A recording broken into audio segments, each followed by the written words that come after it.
Es un enorme privilegio estar aquí. Me encanta estar en el CCM. Hace un rato les dije, de manera algo informal o casual, a estas personas, que no hay nada que prefiera hacer y ningún otro sitio en el que prefiera estar que con los misioneros, en el servicio misional, trabajando en la obra misional y haciendo cosas con el departamento misional. El mecanismo y la estructura, dirigidos por el profeta que les llamó a su misión, guía su misión, trabaja con ustedes, con los presidentes de misión, para que tengan una buena experiencia y les facilita cosas como predicar mi evangelio y las otras ayudas que les podemos dar. He estado en todas partes de esta tierra. Supongo que he dicho esto allá donde he estado, ciertamente, en todas las reuniones con misioneros, lo que representa una gran cantidad tras todos estos años. Pero creo haber estado en cada continente y en la mayoría de las naciones de cada uno de ellos. He testificado a misioneros como ustedes que mi misión lo significó todo para mí en mi vida. Todo. A ningún joven que haya servido en una misión, esta le puede haber marcado más que a mí. Espero que ustedes sientan lo mismo. Lo que les digo hoy parte de la suposición de que van a sentir esto, y me decepcionaría amargamente lo contrario. Quiero que su misión signifique tanto para ustedes como la mía significó para mí. Vengo de una familia sin ninguna tradición misional, al menos en lo inmediato, sin remontarnos a algún antepasado en algún lugar. Yo no tenía ningún modelo cercano para imitar. No sabía lo que era la misión en realidad. No sabía mucho de la ropa que se llevaba y antes no estábamos tan organizados. Todo esto sucedió hace mucho tiempo. Recién salíamos del arca de Noé. Pero ni siquiera sé si teníamos una lista de ropa para llevar. No tenía a nadie a quien preguntar. No tenía un hermano o hermana mayor, o un padre o madre, ni nadie que hubiera ido a la misión. El hecho de haber salido siendo tan ignorante e inocente y estando tan confuso, aturdido y perplejo como estaba, y haber gozado de aquella experiencia durante esos 2 años, la cual marcó mi vida de un modo tan permanente y para siempre, es más de lo que nunca podré agradecer a mi Padre en los cielos, entre tantas otras cosas que no puedo agradecerle lo suficiente en el Evangelio de Jesucristo, comenzando ante todo por la expiación y el don de su Hijo.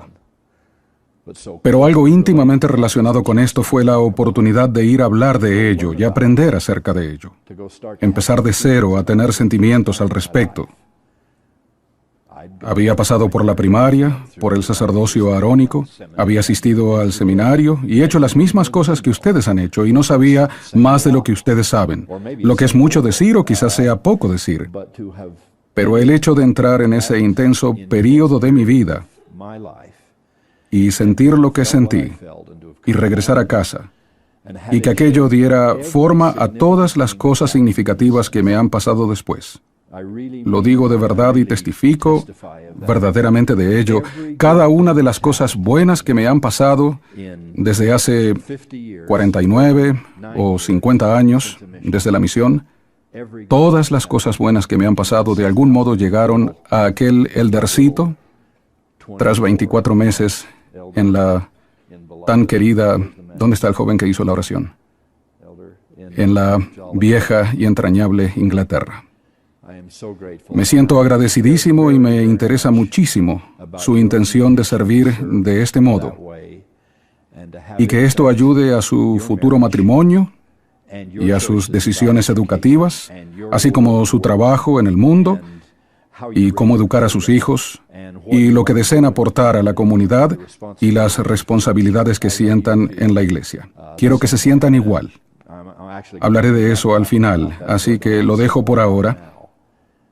Pero gracias por representar aquellos maravillosos momentos formativos y poderosos de mi vida, en los que tanto cambió, tanto me pasó y tanto permaneció conmigo para siempre, y que lo atesoraré eternamente. Siento gratitud por el programa misional de la Iglesia y deseo que vuelvan a casa sintiéndose como yo me sentí y como sigo sintiéndome.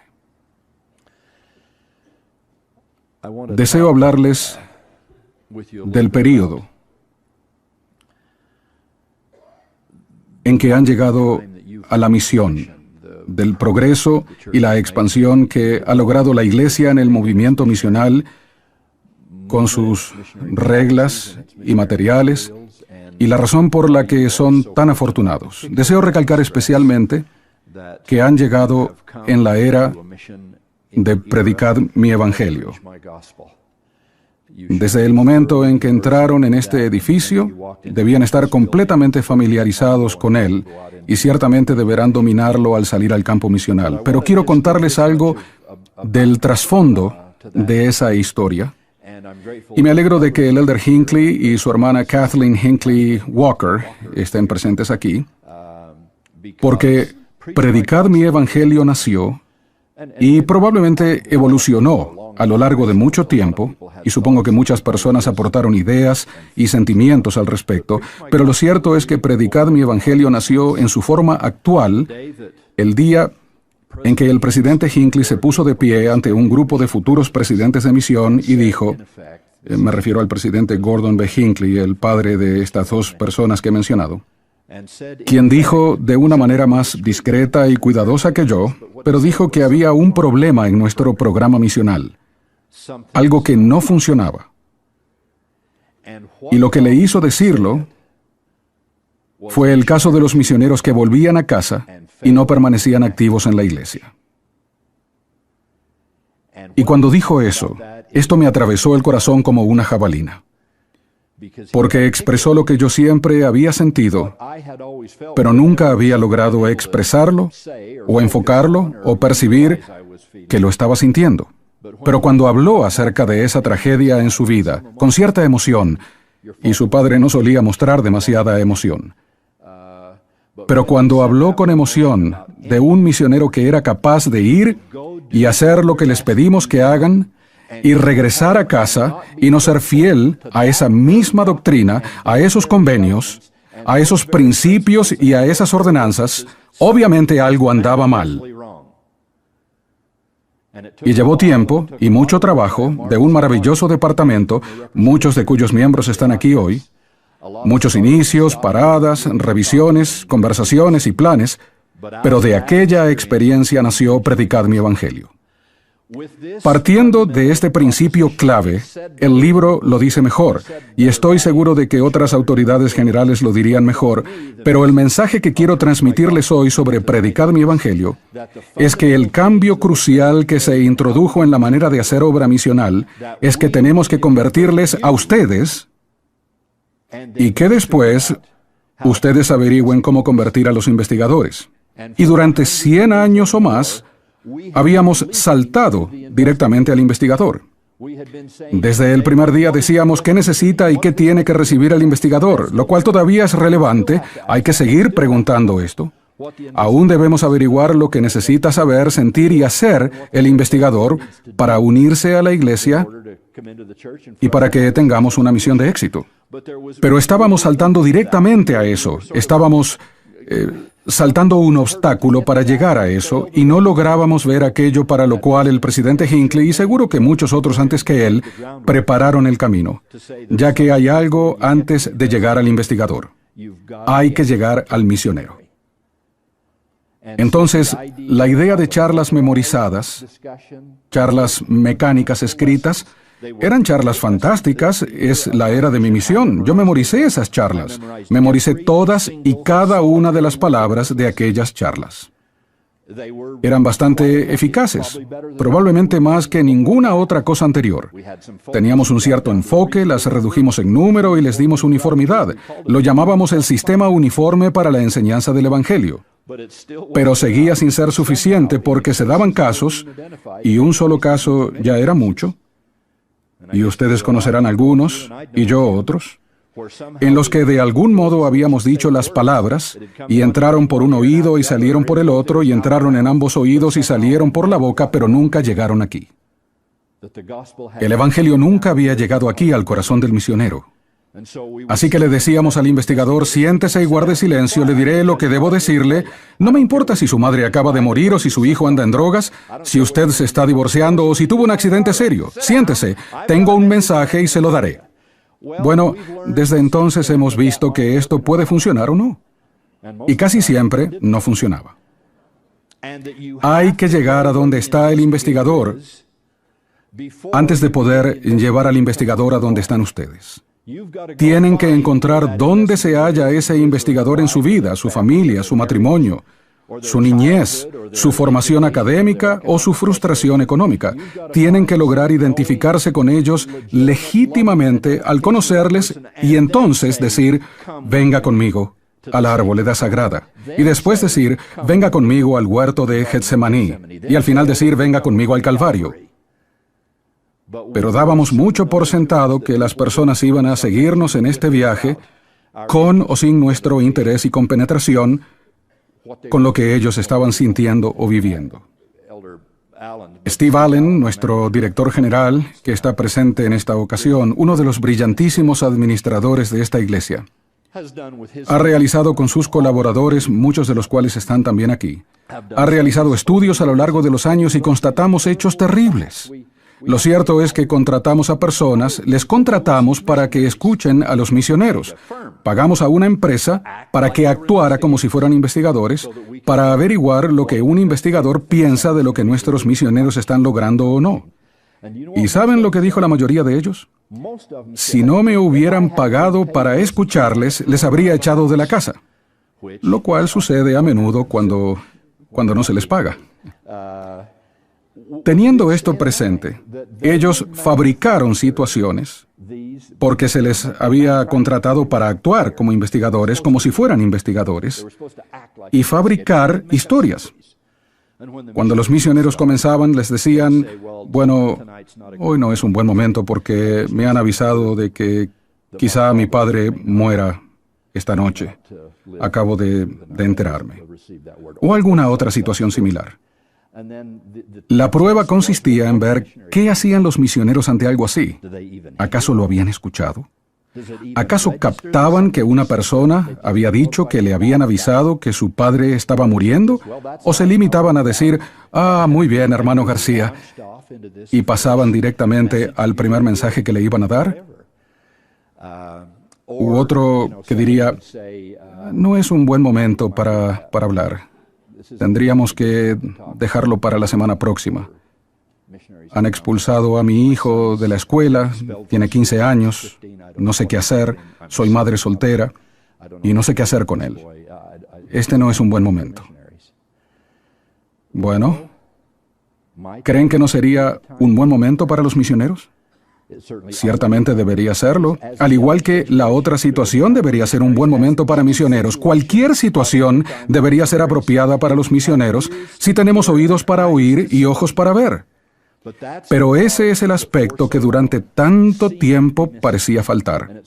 Y el presidente Hinckley lo tomó entre manos y asignó al entonces Consejo Ejecutivo Misional y al Departamento Misional que trabajaran con ello y vieran cómo podríamos mejorar, y así nació Predicad mi Evangelio.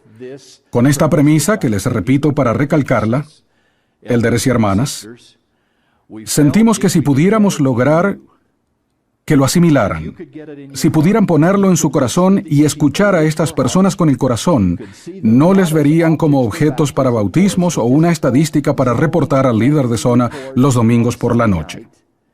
Si pudieran verles como hijos de Dios, con una vida, necesidades, esperanzas, sueños y aflicciones reales, si oraran y fueran guiados por el Espíritu para saber qué decir, si estudiaran esmerándose por aprender el Evangelio y supieran qué decir, veríamos que la obra misional comenzaría a ser, y ciertamente en la vida de los misioneros, veríamos que la obra misional comenzaría a ser lo que Dios anhela que sea. Les contaré una breve historia, les daré un resumen de una experiencia más larga de Wallace Toronto, que era misionero en Checoslovaquia, o lo que era Checoslovaquia en ese entonces, y sirvió en ese país entre las dos guerras, es decir, tras la Primera Guerra Mundial y antes del ascenso al poder de Hitler en la Segunda. Esos dos misioneros llamaron a una puerta, se abrió una pequeña endija y una mujer vio quiénes eran y cerró de un portazo. No actuaron con suficiente rapidez para poner el pie antes que cerrara, pero se negaron a marcharse. Y hablando de esto, sean un poco persistentes. Sean corteses, sean atentos, no sean insensibles, pero la hermana Holland tiene una vendedora de Avon que es más persistente que ustedes. La visita todas las semanas, solo para vender cosméticos, ¿sí? Sean un poco persistentes, no se conformen con un simple no. ¿Cuántas veces tuvo que ir El Salvador a los nefitas? ¿Cuántas veces acude al templo de abundancia para anunciar que se va a presentar ante ellos? Se los tiene que decir 3 veces. Quizá tengan que regresar a una puerta o regresar a un investigador o encontrar otra forma de llegar a ese corazón. No se rindan tan fácilmente. Volviendo a la historia. Los élderes volvieron a llamar a la puerta una y otra vez. Finalmente la mujer abrió y, hablando checo con dificultad, les dijo que se marcharan. Ellos dijeron: ¿qué hemos hecho? Solo somos jóvenes, somos inocentes, somos visitantes aquí. ¿Qué hemos hecho? Hemos venido a darle un mensaje de buena voluntad. ¿Qué hicimos? Y ella respondió: son ministros, ¿verdad? Y respondieron: sí, somos ministros. Ella dijo: eso me basta, se acabó. Y comienza a cerrar la puerta de nuevo. Esta vez lograron poner el pie. ¿Por qué no quiere ministros? ¿Qué tenemos de malo? Díganos lo que es, díganos por qué. Pues hubo algo que conmovió su corazón, estoy seguro de que fue el Espíritu del Señor y la persistencia de estos misioneros. Y comenzó a decirles que había tenido una hija y la había perdido. No sé dónde estaba el padre, no sé si había muerto en la guerra, lo que sé es que no había un padre. Ella tenía una niñita y la perdió cuando tenía unos 3 años. Con una pena y una angustia inmensas, tampoco sé si aquello sucedió debido a la guerra, no lo sé, acudió a su ministro local y le pidió ayuda, consuelo y consejo. Le pidió lo que se le pide a un ministro cuando uno pierde a un ser querido y sufre una tragedia en la vida. Y el ministro le dijo, según los misioneros, y les dejo que juzguen la exactitud de lo que ellos dijeron. Parece un poco duro, pero así lo contaron ellos, y lo que explicaron de su conversación fue que el ministro le dijo: no tengo nada que ver con usted, nada que decirle. Esa niñita está en el infierno y usted también, cuando llegue el día, porque no la bautizó y nunca ha puesto un pie en esta iglesia y viene aquí tambaleándose en este momento de pérdida y espera obtener algo, pues no lo obtendrá. Y le dio la espalda. No me cabe en la cabeza, pero así lo contaron. Y fue lo suficientemente severo como para que la mujer se marchara diciendo: nunca jamás volveré a poner un pie en esta iglesia. Y segundo, nunca más hablaré con un ministro, ya sea en momentos de necesidad o de dicha, ni en tiempos de gozo, ni de tristeza. Nunca más hablaré con un ministro. Por eso ella les preguntó: ¿son ministros? Y al ellos decir que sí, les cierra la puerta en la cara. ¿Qué harían ustedes, élderes, hermanas? ¿Qué harían? Si son el elder Holland y tienen 6 charlas memorizadas y se las saben en orden y tienen que presentar la primera antes de la segunda y la segunda antes de la tercera, y tienen que ayudar a su compañero a hacer su parte, porque cuando uno es un nuevo misionero solo conoce su parte, etcétera, y todo el drama, ¿qué harían? Les diré lo que Wallace Toronto hizo en 1928, mucho antes de mi plan misional y el de ustedes. Le preguntó, hablando pobremente el idioma checo, ¿querría que le dijéramos dónde está su hija? Y más adelante la mujer dijo: por primera vez en mi vida sentí el Espíritu del Señor. Y abrió la puerta. Sin dejarles entrar, esto sigue siendo una conversación al pie de la puerta, misioneros persistentes. Sigue siendo una conversación al pie de la puerta, les abre un poco más y dice: daría cualquier cosa por saber dónde está mi hija. Y Wallace Toronto, un misionero débil y lánguido de unos 21 años, que está aprendiendo a hablar el checo, abre el libro de Mormón y allí frente a la puerta le lee: de la mejor forma posible, una parte del capítulo 8 de Moroni. La famosa carta de Mormón a su hijo Moroni, sobre la maldición del bautismo de niños pequeños, quienes son salvos por la gracia de Dios y la expiación de Cristo en su inocencia, y son llevados al reino de los cielos por la misericordia y la majestuosidad de la expiación del Señor Jesucristo.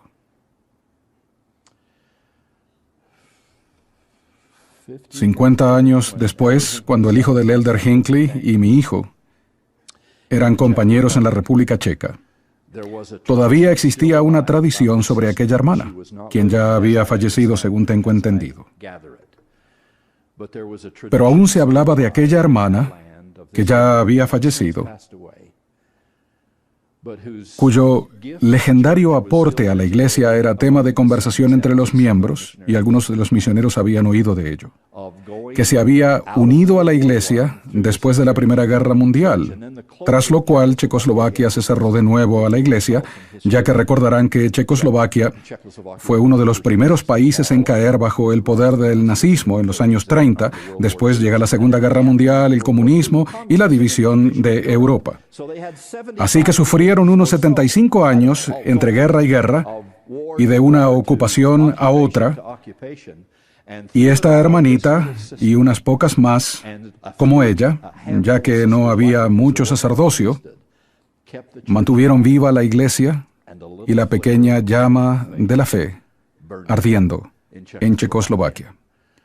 Hasta nuestros días, cuando la misión se reabrió y nuestros hijos y algunos en esta congregación tal vez vayan a la República Checa o a Eslovaquia u otros lugares cercanos, y amaneció un nuevo día y la iglesia crecería de nuevo sobre el cimiento de hermanitas que guardaban su diezmo en un frasco de vidrio, que oraban y anhelaban y ansiaban que llegara el día en que un líder del sacerdocio viniera a bendecir y repartir la Santa Cena, y que hacían sus oraciones, cumplían con su deber y se esforzaban al máximo incluso en circunstancias tan extremas y restricción de libertad religiosa.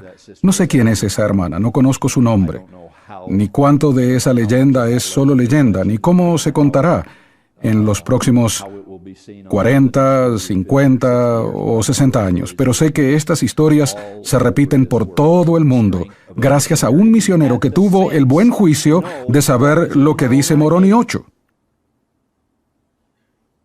Por tal razón es que tiene que estar en el corazón de los misioneros. Estábamos saltándonos este aspecto, y francamente no era adecuado decir, les daremos esta información prefabricada para que la transmitan inmediatamente al investigador. No siempre sabemos qué necesita el investigador. Al menos nosotros no lo sabemos en las oficinas de la iglesia. Ustedes sí, pero nosotros no. Así que predicad mi evangelio busca llevar el evangelio de Jesucristo a la vida de ustedes. Nunca regresen de la misión y dejen de estar a la altura de lo que enseñaron allí. ¿Cómo podrían volver a mirar a un investigador a los ojos? ¿Cómo podrían mirar a un compañero a los ojos? ¿Cómo podrían mirar a un miembro o líder del sacerdocio o maestra de la primaria o nuevo converso o alguien a quien le cuesta aferrarse al evangelio? ¿Cómo pueden hacer esto y decir esto y afirmar que creen en esto? Y decir que son emisarios del Señor Jesucristo, que son testigos, llamados a servir, llamados a servir. Canté esa canción 10,000 veces. Y ustedes lo son. Pero, ¿y qué? ¿Cuándo? ¿Por cuánto tiempo? ¿Qué valor tiene? Antes de terminar volveré a hablar de esto. Pero para mí, esta es la lección que quiero que aprendan, más allá de toda la instrucción que recibirán aquí en el CCM y en el campo misional. Este es el aspecto fundamental que quiero que lleven con ustedes al salir del CCM a trabajar, que deben asimilar esto antes de abrigar la más mínima esperanza de que los investigadores lo asimilen. Deben tenerlo en el corazón y deben querer aprender el Evangelio, seguir el Espíritu y estar listos para llegar allá donde esté el investigador. Encontrar al investigador aquí y llegar a él y otro allá y también llegar a él Hacer esta obra como los de la antigüedad. Esa es la verdadera obra misional, como lo hacían Pedro, Santiago y Juan, Alma y Amulek, como Isaías, Jeremías, Ezequiel y Daniel, como ellos lo hacían. Creo de todo corazón que en estos últimos días, en la mayor de las dispensaciones, nos vamos acercando a hacerlo como se hacía antiguamente. Es mi oración que tengan éxito en ello. Hay 3 cosas, entre muchas otras, que hemos aprendido en el departamento y que no hacen muy bien los misioneros. Con toda franqueza, trabajan milagrosamente y es una maravilla que hagan tan bien lo que les pedimos. Pero en lo que respecta a la enseñanza, queremos recalcar hoy 2 o 3 cosas que les voy a pedir que vigilen en las próximas semanas, en los próximos meses, y que se esfuercen por aprovechar en su tiempo aquí y después al llegar al campo misional. La primera es que vemos que los misioneros no estudian muy bien. Esto no significa que no lean las páginas, ni quita que probablemente sean muy fieles. Espero que sean fieles a las reglas y normas de la misión y a predicar mi evangelio, que tengan períodos de estudio personal y con su compañero. Pero en esta nueva era, élderes y hermanas, el estudio cobra un significado diferente, con una importancia, una misión y un mensaje más amplios que en mi misión. Deben ser misioneros infinitamente mejores que yo, que mis compañeros y que otros de esta iglesia por décadas. Para llegar a ser un poderoso maestro personalmente interesado y preparado, profundamente investido y compenetrado, tendrán que trabajar para lograrlo. Es decir, estudien. Por eso queremos que se levanten por la mañana. No me gusta hablar de la obediencia, pero ya que es la primera ley de todas, y les recuerdo su experiencia en el templo, su experiencia en la vida y ciertamente su futura experiencia en la misión, díganme cuán obedientes son y les diré cómo les irá en la misión. No hay nada más eterno que pueda decirles y es tan simple como levantarse por la mañana. No queremos ser más duros de lo que son sus madres. No queremos fastidiarles y no traerles su té con galletas. De todos modos, no les puedo traer té. Pero sí les pedimos que se levanten y trabajen duro y comiencen temprano. Y hay un motivo para ello y es porque tienen que estudiar. Hay 2 miembros de los 12 que se llaman Russell. Si su madre necesitara ser operada del corazón, ¿querrían que lo hiciera el elder Nelson o el elder Ballard? Los 2 se llaman Russell y son hombres maravillosos. ¿Alguien tiene una preferencia? No les pediré que voten, pero sospecho que si saben algo al respecto elegirían al elder Nelson. No es que no queramos al elder Ballard, él también tiene una navaja suiza, puede tomarla y abrirla. Pero quizá piensen, no, gracias, de verdad, prefiero al elder Nelson. ¿Por qué? Por una sola y única razón. Ambos son buenos hombres. Los 2 son maravillosos sumos sacerdotes, no hablo del ministerio espiritual, sino de una pequeña parábola. Prefieren al elder Nelson porque ha practicado, porque ya lo ha hecho 10,000 veces antes que con su madre. Puede distinguir entre un corazón sano y uno enfermo, sabe cuándo funciona la aorta y cuándo no, sabe cuándo funciona o no una válvula, sabe cuándo el corazón falla o no, lo ha visto, lo ha estudiado, lo ha vivido. Durante sus años de universidad ponía los pies en agua fría mientras estudiaba los libros de medicina para cuando tuviera que operar a su madre. Sus investigadores merecen esto mismo. No nos disculpamos por pedirles que estudien. Y que estudien en la era de predicad mi evangelio, porque no podemos decirles ahora lo que sus investigadores necesitarán. No les puedo decir que en cierto día será Moroni 8. Moroni 8 no formaba parte del plan, es obvio. Tendrán que saberlo y llevarlo en el corazón. No hay otra solución. También tendrán que estudiar con su compañero. Por cierto, cuando son desobedientes, cuando malgastan la mañana y son indisciplinados, lo primero que perderán es el estudio con su compañero. Créanme, lo sé, los conozco a los misioneros. Probablemente querrán comer algo, quizá estudien un poco individualmente, harán una oración rápida, pero no tendrán tiempo para sentarse y practicar juntos, estudiar juntos, y este Evangelio lo enseñamos de dos en dos. Nadie enseñará una lección solo. Tienen que estudiar juntos. Esto es aún más difícil que poner los pies en agua fría y estudiar un libro de medicina. Tiene que haber dos élderes o hermanas con los pies en agua fría, compartiendo el libro, para planear cómo lo harán. El estudio ha cobrado un nuevo y mayor significado en los días de Predicad mi Evangelio, porque queremos que conozcan el Evangelio. Tendrán que saber dónde ir. Necesitarán los bosquejos, los cuales son una buena base. Existe una secuencia sólida de lecciones y principios que cubrir, pero tendrán que estar alertos. La familia B no necesariamente recibirá lo mismo que la familia C, y la familia D algo totalmente distinto. Y eso desde las 2 hasta las 6 de la tarde y las 8 de la noche. Todo eso el mismo día. Yo no. En mis tiempos, les habríamos enseñado lo mismo a todos, el mismo mensaje, ponemos el piloto automático y a volar. Es evidente que tendrán más éxito que nosotros. Y que el mundo necesita que tengan más éxito que nosotros y que todas las otras generaciones anteriores de misioneros. Lo segundo que hemos aprendido acerca de los misioneros es que no se preparan muy bien. Cuando yo era misionero, prepararse era tomar la fatídica decisión de dónde haríamos contactos ese día. A eso se limitaba nuestro plan. ¿Por qué calle vamos a andar hoy? Madre mía, teníamos que ser genios para dominar eso. Teníamos que mirar el plano y conocer el nombre de una calle. ¿Qué significa la preparación y la planificación para ustedes? Significa todo lo que les digo sobre el estudio y aún más. ¿Qué necesita la familia Jones? ¿Qué necesita la familia González? ¿Qué necesita la familia Kowalski? ¿Qué necesitan estas personas? ¿Dónde estamos? ¿Cómo salió aquella lección y qué vamos a hacer en la próxima? ¿Qué parte hace usted y cuál hago yo? Y lo mejor será que nos arrodillemos otra vez para ver qué nos dice el Señor sobre este proceso.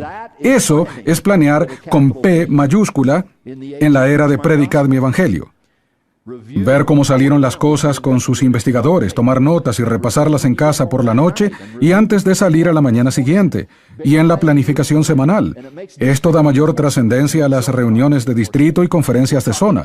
Hablamos de personas reales con necesidades reales y el auténtico desafío de bautizar y convertir en un mundo que cada vez se aleja más y más del compromiso cristiano.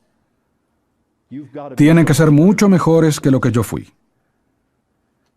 Será importante planear cómo utilizar el tiempo y dónde van a estar en la ciudad. Si tienen tiempo libre, ¿qué harán? ¿Cómo se adaptarán al surgir imprevistos? Estas cosas eran más o menos abstractas para mí. Quizá alguien las mencionara, pero no significaban mucho. Pero para ustedes sí. Lo último y más grave que observamos que los misioneros no hacen muy bien es enseñar para lograr compromisos. No han tenido mucha experiencia de enseñar. Al llegar a los 19 años, no han enseñado mucho en esta iglesia. Quizá un poco, en una asignación en la primaria o como sustituto en una clase del sacerdocio, pero no mucho. Y aquí esperamos, casi de un día para otro, que sean excelentes maestros del mensaje más importante que la gente escuchará en toda su vida. En el Departamento Misional y el Comité Ejecutivo Misional este año y el anterior, nos hemos concentrado, y al llegar al campo misional ya verán el nuevo enfoque en marcha, y si sus hermanos menores van al CCM en los próximos meses, también lo verán. Procuraremos ayudarles a ser no solo mejores estudiantes, sino mejores maestros. Esto exigirá estudiar bien, planear bien, pero al fin de cuentas, cuando están cara a cara con un investigador en su casa, tienen que rendir eficazmente al compartir el mensaje. Ellos tendrán que sentir y aprender lo necesario para tomar el compromiso de unirse a esta iglesia y guardar los convenios que harán con Dios hasta llegar al templo y a la vida eterna. ¡Qué milagro tan grande!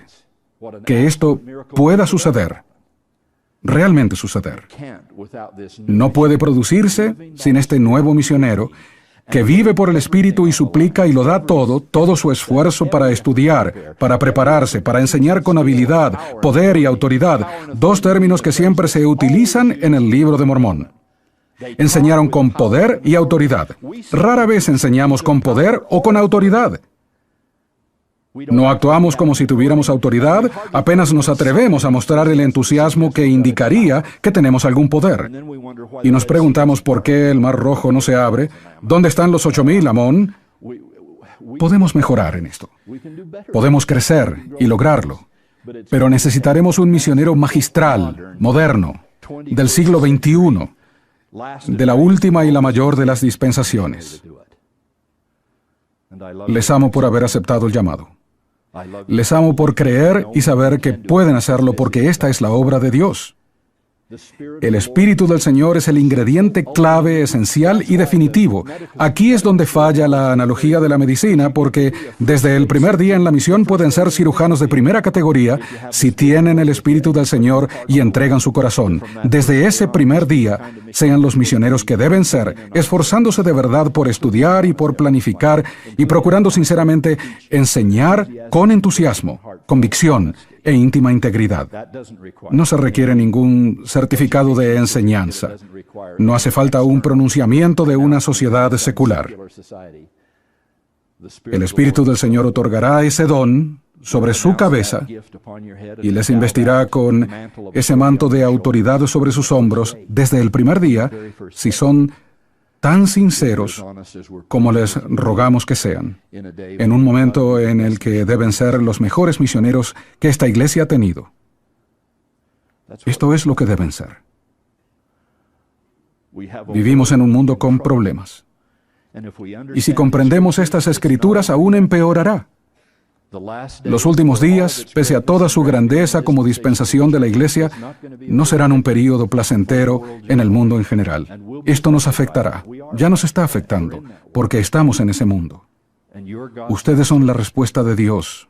Son la esperanza de Israel. Ustedes son la esperanza de Israel.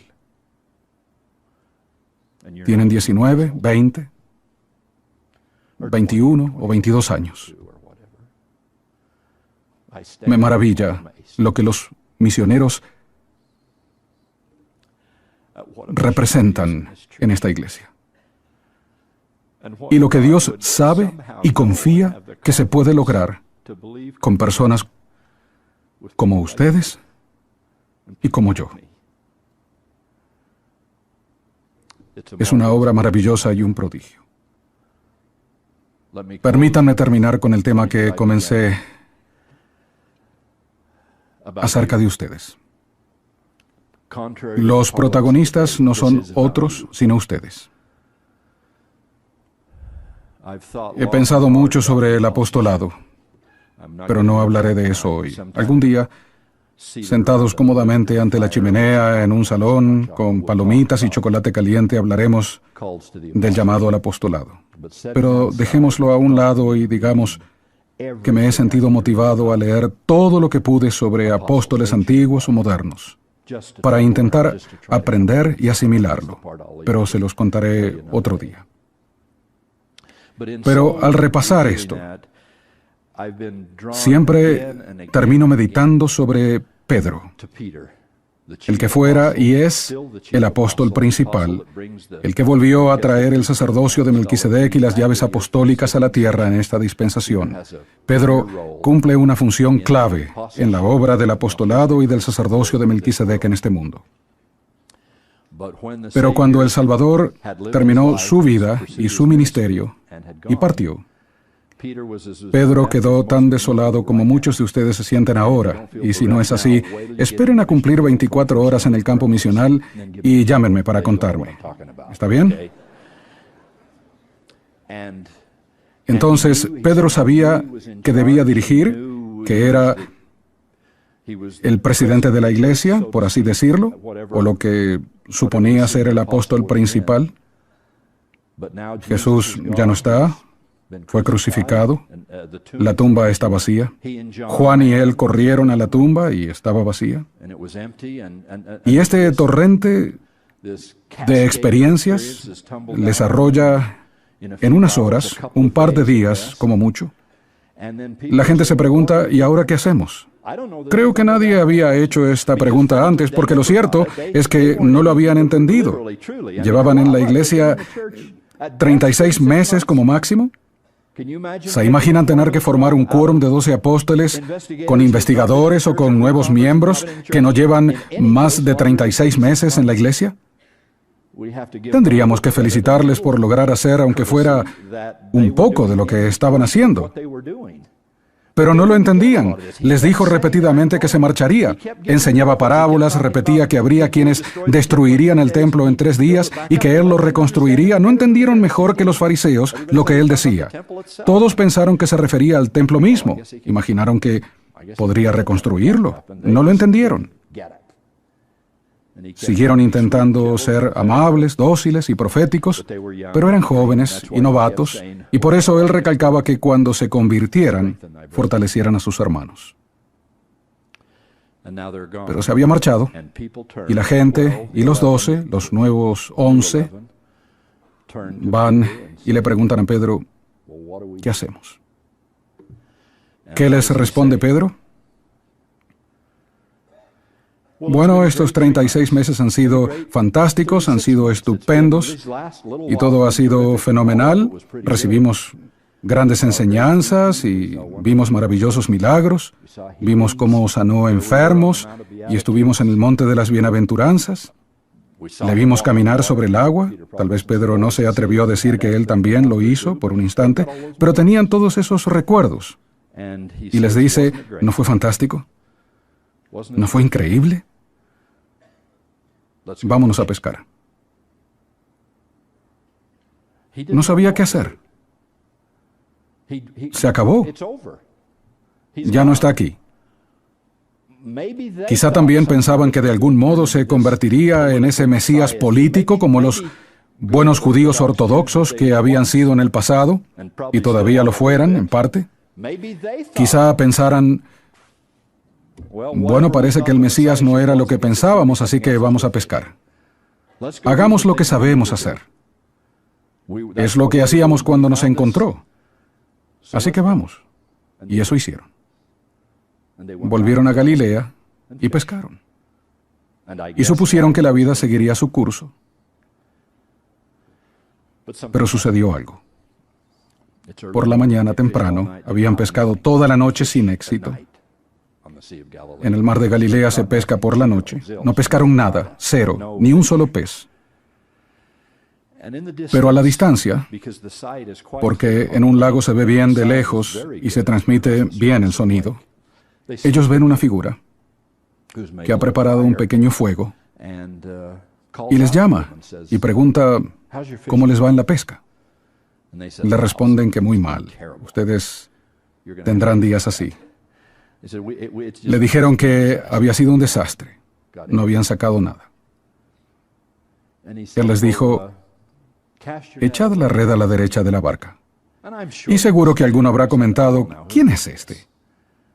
¿Quién se atreve a decirnos cómo pescar después de haberlo intentado toda la noche? Y nos lo dice mientras estamos aquí y él tranquilo allá en la playa, nosotros aquí en la barca, y nos dice cómo tenemos que... No sé si dijeron eso, pero apuesto que alguien lo hizo.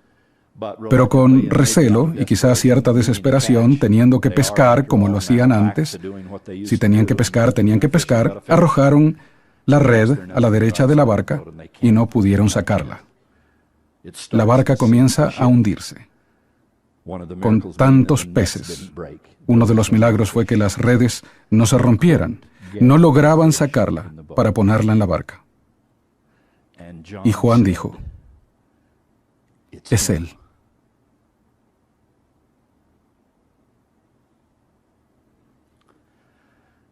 Es él. Y el buen Pedro, que no sabía qué decir aparte de hagamos lo que sabemos hacer. El afable Pedro que corta orejas, que luego hay que volver a pegar.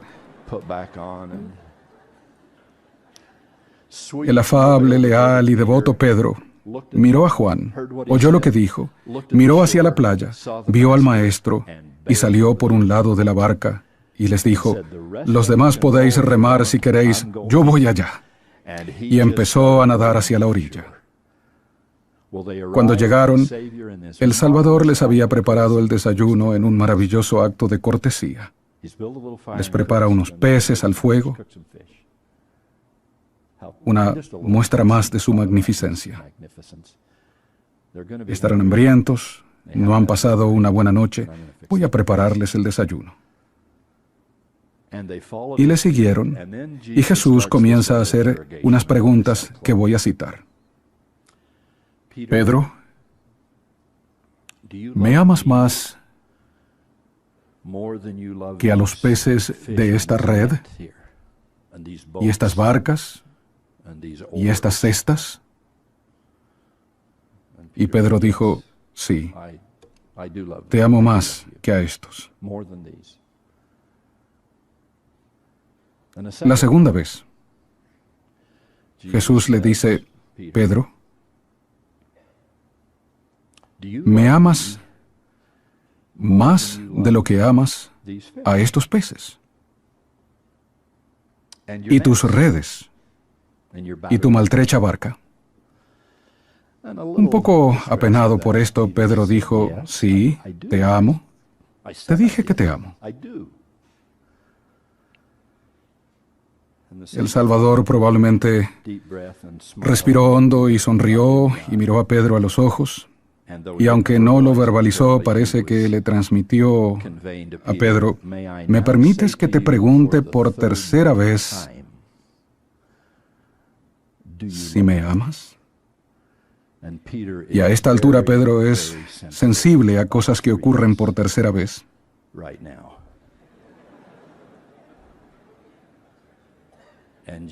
Y Jesús le pregunta, con toda intención, bueno, por última vez, ¿me amas más que a estos? ¿Más que lo que haces?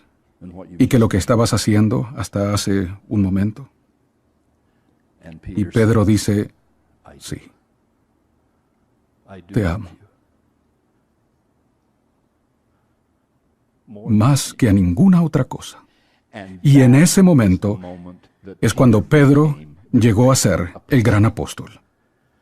Olviden las veces que lo haya negado, olviden las orejas cortadas, olviden la impetuosidad, olviden la confusión, olviden que solo pensó en volver a pescar, aquí mismo, cara a cara. Otra vez, de todo corazón, dice, te amo más que a ninguna otra cosa. Y lo que el Salvador del mundo le contestó, entonces, apacienta mis ovejas. Te pedí antes que abandonaras tus redes, y te lo pido otra vez, y no quiero pedírtelo por tercera vez. Cuando dije que dejaras tus redes, era para siempre. Cuando te pedí que me siguieras, era para siempre. Cuando te pedí que fueras un apóstol, era para siempre. Cuando te pedí ser un misionero, era para siempre. Cuando te pedí que culminaras esta obra, fue porque aún no está terminada. Olvida ahora tus redes y tus pescados, sube a tu barco, tira los remos por segunda vez y apacienta mis corderos. Seguiremos en esta causa hasta el fin. En ese día, Pedro se adentró en la eternidad. Y en asunto de horas, o de días, como mucho, se convirtió en el hombre que la gente rogaba poder estar en la calle, en su catre, esperando que la sombra de Pedro les pasara por encima. Ese es el Pedro que llegó a ser tras ese pequeño intercambio en la costa. Y la pregunta es por tiempo y eternidad. ¿Me amas tú a mí? ¿Me amas? Elders y hermanas de esta congregación del CCM, ¿le aman ustedes a Él? No pueden salir de este lugar, no pueden ser lo que deben ser, no pueden decir lo que deben decir. No pueden convertirse en los testigos y emisarios, en los bastiones y centinelas de la verdad. No pueden hacerlo a menos que le amen. Ese es el primer mandamiento y el mayor de los mandamientos, el primer mandamiento. Deben decidir hoy mismo si han emprendido un viaje basado en la idea de que aman a Dios de verdad, que aman al Salvador. Y si es así, y sé que lo es, y es mi oración que así sea, y haremos esto juntos, entonces, si le aman, y así lo dicen y lo creen, su llamado es el de apacentar sus ovejas para siempre. ¿Comprenden ahora por qué nunca deben y nunca pueden dar marcha atrás? Nunca volverán a ser como antes. Pedro, no puedes volver a casa. No puedes volver a pescar. No puedes volver a Galilea. No puedes volver a las barcas. Se acabó. Es una vida nueva, un día nuevo, una época nueva. Esta misión marca esa hora en su vida. No pueden volver atrás. Si lo hacen, me romperán el corazón a mí y a Dios mismo. Si le dan la espalda al Evangelio de Jesucristo, al que se han comprometido de por vida, o al menos por estos 2 próximos años o 18 meses, para enseñar. Lo que digo es que no son solo 18 meses o 2 años. Aquí estoy yo tras 49 y aún en pie, y ruego que nunca, jamás se acabe para mí. Y ruego que nunca se acabe para ustedes. Si alguna vez se ven tentados en la misión o después de ella a dejar esta fe, o cometer una transgresión o abandonar los convenios que han hecho con honestidad de corazón, sin suponer que serán perfectos y sabiendo que todos tendremos que arrepentirnos de algo todos los días. Pero su curso tiene que ser fiel, deben permanecer en él, deben seguir hasta el fin. No pueden volver atrás. Han dejado sus redes y van a apacentar ovejas. Serán discípulos del Señor Jesucristo por tiempo y eternidad. ¿Qué carga sobre las espaldas de jóvenes de 19 o 21 años u otra edad aquí presentes en esta congregación? Pero a fin de cuentas, todo se reduce a esto. Me aman. Entonces apacienten mis ovejas para siempre. Ruego que lo hagan con éxito y con el amor de Dios y el mío. Que el Santo Espíritu les sostenga porque no podrán tener éxito sin Él. Dios les bendiga en la mayor aventura de su vida, que debe dar forma y la dará, si se lo permiten, a toda gran experiencia que tendrán durante el resto de su vida y la venidera, hasta donde yo sé. En el sagrado nombre de Jesucristo. Amén.